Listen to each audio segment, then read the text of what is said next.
Chair now recognizes the gentleman from Oregon, Mr. DeFazio, for 5 minutes.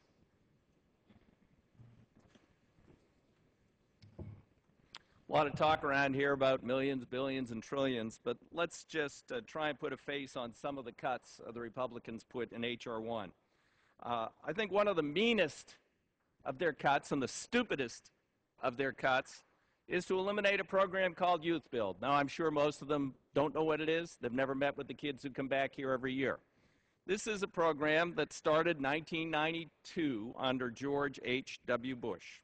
It's a program that takes kids who have generally dropped out of high school, had problems with drugs, alcohol, other things, but at some point decide they want to get straight and they want to do something better with their lives.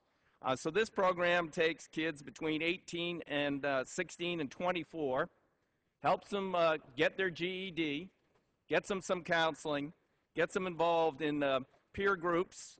They learn leadership skills, teaches them how to build houses, and the houses they build are for low-income Americans. And in the long term, we've found incredible results with this program. Last year, and these are almost 100% high school dropouts with problems, 78% of the kids completed the program. That's pretty extraordinary.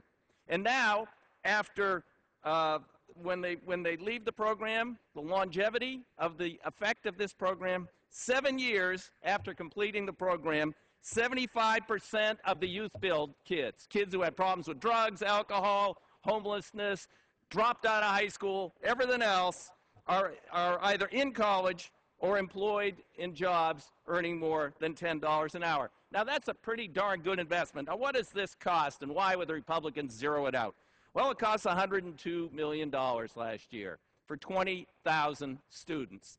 Now, we could, I guess, instead leave them in the street without their high school degree, hopeless. Maybe they'll get back on drugs. Maybe they'll get in trouble. Maybe we'll put them in jail, and then we'll pay $30,000 a year to support them in prison. $20,000 for 1 year to get these kids straight and have them become productive members of our society. Zeroed out by the Republicans. Now, it is a lot of money. That's almost 1 hour of spending for the Pentagon across the river. Almost 1 hour. And there's no waste at the Pentagon, though. We're not allowed to look at the Pentagon for waste. It's almost 2 days, that's a lot, of agriculture subsidies, paying people not to grow things.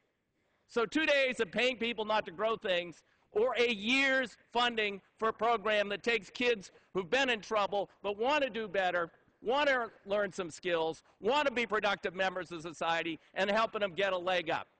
But no, in the Republican world, that's wasteful spending. They zeroed out this program.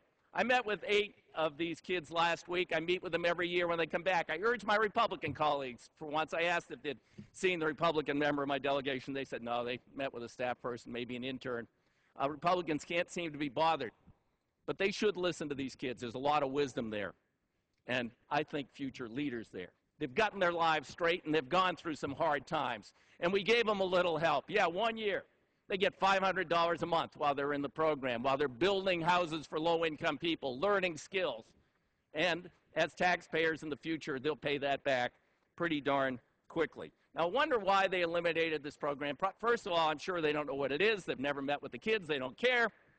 These aren't people who go to the country club, after all. But secondly, probably because it's housed in the Department of Labor, and we hate anything on the Republican side of the aisle that has the word labor in it. God forbid that America should do things for working people in this country, or working people should be allowed the right to organize and have a better life. Well, this is a program that should be continued. It should have 19,000 kids who couldn't get in the program last year on the waiting list, 19,000. We should double the size of this program, maybe triple it. That would be a huge amount of money. That would be 3 hours of spending at the Pentagon, or almost a week of subsidies paying corporations not to grow things on surplus lands. Boy, I guess we can't afford that, can we? But we can't cut the subsidies, and we can't look for waste at the Pentagon, but we can stick it to these kids. Good work, Republicans.